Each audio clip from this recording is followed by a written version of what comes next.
ఇప్పుడు వైఎస్ఆర్ కాంగ్రెస్ పార్టీ కుక్కలు ఇష్టానుసారంగా మురిగితే కృష్ణారావణ అనేటటువంటి వాడు ఎంత హీనంగా ఎంత నీచంగా దుర్భాషలాడుతూ బహిరంగ సభలో ఇష్టానుసారంగా మాట్లాడితే అదేమో డమ్మీ కేసులు అవుతాయా? ఇష్టానుసారంగా హిందూ మతాన్ని, హిందూ సంస్కారాన్ని, హిందూ సంస్కృతిని, హిందూ దేవుళ్ళని ఇష్టాంతీతంగా మాట్లాడుతుంటే ఈ డమ్మీ కేసులు అవుతాయా? మతాల పట్ల కులాల మధ్య చిచ్చు పెడుతుంటే అది డమ్మీ కేసులు అవుతాయా? ఎవడరా మాట్లాడుతున్నది నాకు అర్థం కాదు. ఇలా మాట్లాడతారా? బాధ్యత ఉండక్కర్లా? మనిషిగా పుట్టామంటే మనిషిని గౌరవించాలనే జ్ఞానం ఉండక్కర్లా? ఏదేమైనా ఈవేళ ఆ రావణ అనేటటువంటి దుర్మార్గుడు, నీచుడు, నికృష్టుడు, దరిద్రుడు ఎవడైతే ఉన్నాడో వాడు జైలుకి పోయాడు.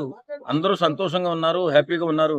ఇలాంటి చీడ పురుగుల్ని దేశం నుంచి తరిమేయాల్సిన అవసరం ఎంతైనా ఉంది. ఎందుకంటే మన దేశం ఈ వేళ ఇంత గొప్ప ప్రగతిలో ముందుకు వెళ్తుందంటే అన్ని మతాలు, అన్ని కులాలు, అన్ని జాతులు కూడా కలిసిమెలిసి ఉండినందువల్లే.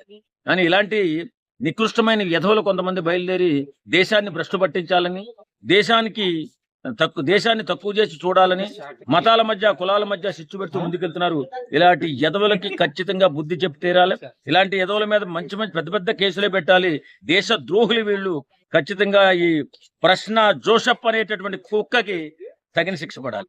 Okay sir. ఇప్పుడు ఏంటంటే ప్రకాష్ రాజు గారు ఏమంటున్నారంటే పవన్ కళ్యాణ్ గారు గతంలో చేసిన వ్యాఖ్యలని రిపీట్ చేసి మాట్లాడి ప్రశ్నిస్తే తప్ప, ప్రశ్నిస్తే పవన్ కళ్యాణ్ గారు ఎందుకు మాట్లాడేది? ఏ సందర్భం? దేవుళ్ళ లాంటి పవన్ కళ్యాణ్ గారిని 7 సంవత్సరాల పాటు వైఎస్ఆర్ కాంగ్రెస్ పార్టీ కుక్కలు ఇష్టానుసారంగా మురిగితే, ఇష్టానుసారంగా తిడితే, తల్లిని బిడ్డల్ని తిడుతుంటే, ప్రకాష్ సార్ 3 పిల్లలు 4 పిల్లలు అని చెప్పి ఇష్టానుసారంగా మాట్లాడుతూ ఈ యదవులంతా మాట్లాడుతుంటే తట్టుకోలేక ఎవరికైనా వస్తుంది కోపం. ఒక 5 సంవత్సరాలు 6 సంవత్సరాలు ఇష్టాంతరంగా కుటుంబాన్ని ఈ ఇష్టం వచ్చినట్టు తిడితే పవన్ కళ్యాణ్ ఏంటి? నాకైనా కోపం వస్తుంది. అలాంటి తరుణంలో పవన్ కళ్యాణ్ గారు ఓపిక నశించిపోయిన తర్వాత తిట్టిన మాటలు ఈ యదవులు అలా కాదే.